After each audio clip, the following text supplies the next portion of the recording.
ارشاد فرمایا کہ لفظ اللہ کا کیا مطلب ہے؟ دیکھیں لفظ اللہ، بعض اس کو مشتق مانتے ہیں اور بعض کہتے ہیں کہ یہ علم ہے۔ مشتق سے مراد یہ کہ یہ لفظ، ایک لفظ کسی لفظ سے بنا ہو تو کہا جاتا ہے کہ یہ لفظ اس لفظ سے بنا ہے۔ تو بعض نے کہا کہ لفظ اللہ کسی دوسرے لفظ سے بنا ہے، یعنی یہ مشتق ہے۔ اس اعتبار سے انہوں نے اس کے مختلف معنی ذکر کیے۔ اچھا، جیسے علامہ راغب اصفہانی رحمۃ اللہ تعالی علیہ نے اپنی بہت پیاری آپ کی کتاب ہے مفردات، اس میں آپ نے اس پر تفصیلی کلام کیا، علامہ بیضاوی نے بھی تفصیل کلام کیا۔ تو میں بس کچھ معنی ذکر کر دیتا ہوں۔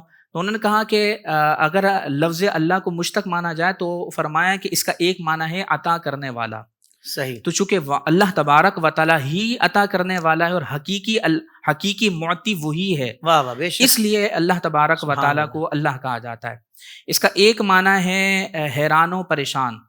جو اللہ تبارک و تعالیٰ کی نعمتیں، اس کی قدرتیں، اس کی مخلوق پر جب ہم غور و تفکر کرتے ہیں تو عقل حیران ہو جاتی ہے، عقل ششدر رہ جاتی ہے کہ اس نے اتنی بڑی کائنات بنائی، سورج بنایا، چاند بنائے، پہاڑ بنائے، کہکشائیں اس نے بنا دی۔ تو اللہ تبارک و تعالیٰ کی قدرت میں غور و فکر کرنے کے بعد انسان حیران ہو جاتا ہے۔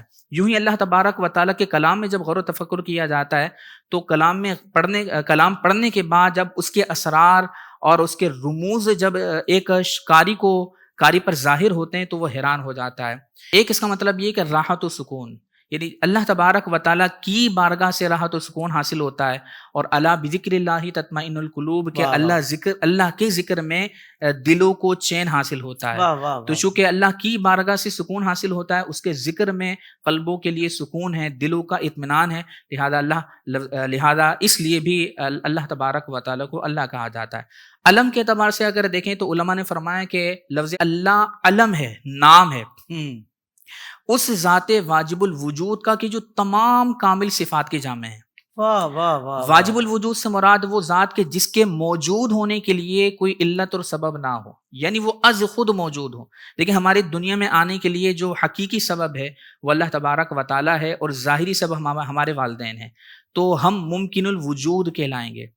جتنی بھی مخلوق ہے یہ سب کی سب ممکن الوجود ہے، ٹھیک ہے، لیکن چونکہ اللہ تبارک و تعالیٰ کے موجود ہونے کے لیے کوئی اور سبب علت نہیں ہے، واہ، وہ از خود موجود ہے، تو وہ واجب الوجود ہے۔ سبحان اللہ، تو فرمایا کہ اللہ علم، اللہ نام ہے اس ذات واجب الوجود کا کہ جو تمام کامل صفات کی جامع ہیں، اور اس کی جو صفات کمالیاں ہیں وہ کسی کے محتاج نہیں ہیں۔ صحیح، اس کا مطلب یہ ہے کہ اللہ تبارک و تعالیٰ کی صفت ظاہر ہو یا نہ ہو، وہ تمام کامل صفات کا جامع ہے۔ کیا کہنے ہیں، سبحان اللہ، سبحان اللہ، سبحان اللہ، کیا بات ہے، سبحان اللہ، مفتی صاحب سلامت رہیں۔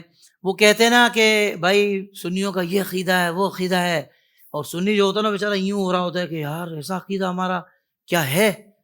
بھائی یہ تب ہوتا ہے کہ جب اس کو پتہ نہیں ہوتا کہ ہمارا عقیدہ ہے کیا۔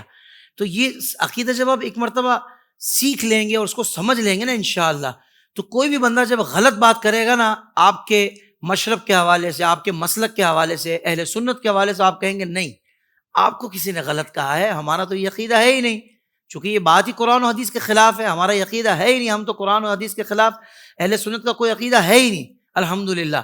تو یہ ساری باتیں جاننے کے بعد آپ ایسے چوڑے ہو جائیں گے انشاءاللہ، آپ کو مزہ آئے گا، آپ کہیں گے یار واقعی دین سیکھنے کے بعد کتنا مزہ ہے دین پر عمل کرنے کا۔ اللہ تعالیٰ آپ کو سلامت رکھے۔